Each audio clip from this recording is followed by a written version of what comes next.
All right guys, so what we're going to do now is we've just finished brushing all the debris, scooping it out as much as possible, letting that settle. Do a quick empty of the skimmer basket. So it can be a little bit scary sticking your hand in here with the unknown.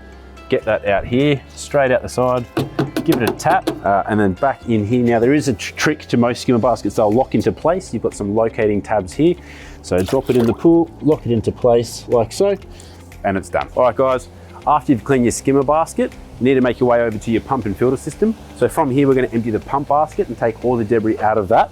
So this is how we do it. So pump off, make sure you shut any valves if it's required in your application. In this case, we don't need to. Unscrew the lid away, basket out, and you can give it a tap like that, straight back in the pump. Now make sure the O-ring's still in place, which it is, lid on, and then power back on. And away you go. You may need to bleed your cartridge filter if that's the case. In this case, we don't need to worry about it. Water's coming back through and away we go.